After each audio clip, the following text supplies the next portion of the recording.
7번 문제를 보도록 할게요. 그림은 어떤 효소, 아까 전에 여기 3번 문제를 봐봐. 3번에서 요 그림 좀 기억해 달라고 했던 거 기억나지?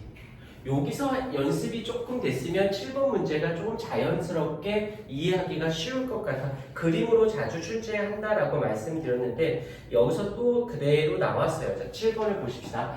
다음은 어떤 효소 반응을 나타낸 것이다 라고 되어져 있는데 일단 여기서 이제 문제가 되는 게 요 보조인자라는 단어 나오지.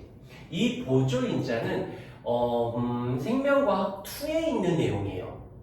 이런 용어 자체가 현재 고등학교 통합과학이나 생명과학 1에는 언급되어 있지 않았습니다. 생명과학 2에가 그렇다고 얘가 되게 많이 중요하진 않아. 하지만 이런 용어들이 나온다는 거는 생각보다 좀 신경을 조금 거슬리게 할 수도 있다는 거. 자, 그러면 어떤 효소 반응을 나타낸 것이다. 보조인자가 있고 A가 있어. 그러면 여기서 요 색칠된 거랑 색칠 안 된 거 중에 누가 효소고 누가 기질인지 찾아야 돼요.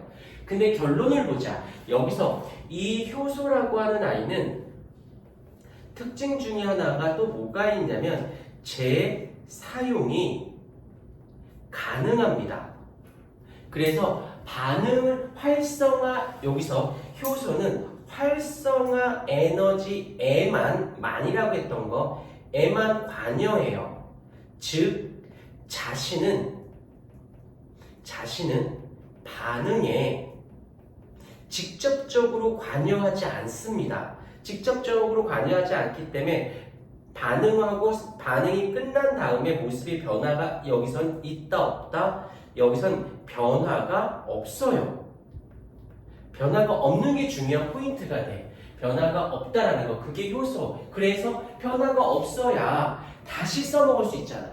그런데 요 아이를 보게 되면 얘가 둘로 얘가 기질이구나 라고 생각할 수가 있다라는 거까지 됐고, 그 다음에 여기서 요 라인들, 그 다음에 요 라인들이 지금 어때? 딱 맞아 떨어지는데 얘가 있고 없고에 따라서 만약에 예를 들자 없다면 얘랑 완벽하게 딱 맞아 떨어지지 않겠지. 그럼 반응할까 안 할까? 안 합니다.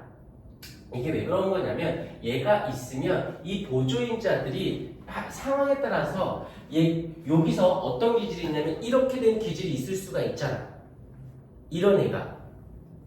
그러면 얘가 없어도 되는 거고 이렇게 됐으면 얘가 있어줘야 되겠죠. 그래서 이런 것들도 생각해 볼 필요가 있다라는 거까지 됐고, 그 다음에 이제 A 바로 나오잖아. A는 기질이다. A가 기질이야. 맞아 하고 떨궈주면 되는 거고, 효소 기질 복합체에서 복합체라는 건 말 그대로 합쳐졌다는 거. B가 합쳐진 걸 얘기해요. 이렇게 합쳐진 것을 우리는 뭐라고 부른다? 효소 기질 복합체라고 말을 해준다는 거죠. 가끔 그 과학과 단톡방을 보면 선생님들이 통합과학을 너무 이렇게 쉬워졌다라고 막 얘기를 하시거든. 근데 나는 한편 나만 이상한 건가 해서 나는 말을 못 하고 있거든. 쉬워진 게 아닌데. 생각보다 이런 단어들은 통합과학이거나 생명과학 원만 수업하신 선생님들은 이런 거에 대해서 감각이 없어. 근데 학교 선생님을 먼저 봐야 돼. 그 다음에 수능을 문제를 만든 사람들을 생각해보자. 학교 선생님들은 통합과학의 생명, 그 다음에 생원만 수업하셨을까? 생투도 수업하셨을까? 학교 선생님은 고3까지도 가르치잖아. 근데 학원에서는 생투를 선택하지 않은 학생들이 많으면 생명과학 2를 개설할 이유가 없거든. 그러니까 생투까지 공부를 할 이유가 없어지는 거예요.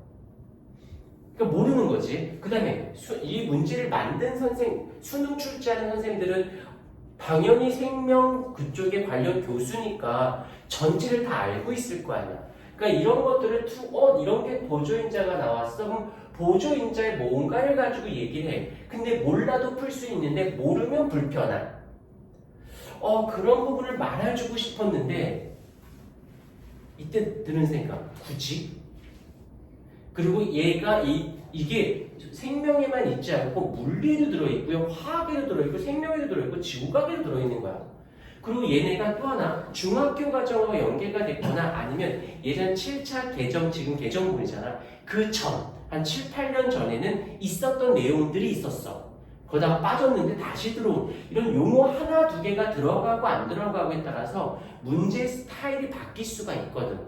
그러니까 관점이 중요해. 선생님들은 통합과학의 원파트, 여기 보면은 통합과학의 생원, 통합과학의 물원, 통합과학의 요 정도만 하지 원파트를 골고루 하진 않더라고. 이게 되게 데자뷰 같은 건데 좀 이따 나중에 데자뷰 같은 건데 예전에 과학이 과도기 때가 있었어. 과도기가 있어서 준비가 안 되면 과학을 할 수 없는 상황이 생겼었거든. 지금 약간 그 느낌인 거야. 사실 그 과도기 때 나 돈 되게 많이 벌었거든. 왜냐면 과학과 선생님들이 이걸 감당을 못하니까 그냥 어차피 그거 내가 만약에 화원을 선택해 통합과학의 화원을 해. 근데 하려면 통합과학 하려면 물리원은 화원까지 생원까지 해야 되는 상황인 거야. 공부를 해야 되는 상황인 거야. 그래서 사람들이 굉장히 많은 퍼센테이지의 선생님들이 그거 어차피 고생할 거 약 수학 공부해서 수학으로 바꾸려 해서 그 당시 과학과 선생님들이 내 주위에 진짜 퍼센테이지가 꽤 높을 정도로 수학과 넘어간 선생님들이 되게 많아. 어차피 공부해야 될 거라면 A시간 수학할래? 이렇게 해서 고등부 과학 했던 선생님들이 수학과 중등부 선생님으로 와서 다시 고등부로 올라온 선생님들도 상당히 많았었거든. 약간 지금 그 느낌이야. 근데 그때도 이게 어떻게 될지 모르고 있었던 거지. 그래서 항상 얘기하지만 그래서 난 좋아. 그래서 꼰대 아니지. 반응이 진행될수록 A의 양은 증가한다. 자, 여기서 요 D급번이 신경 써야 되는 부분이 뭐가 있냐면 양이 증가한다. 재사용에 자신은 반응하지 않아 활성화 에너지만 관여하기 때문에 이 효소는 증감, 늘어나고 줄어나는 게 없이 그대로 존재한다라는 거. 오케이, 이거 봐주시면 되어집니다.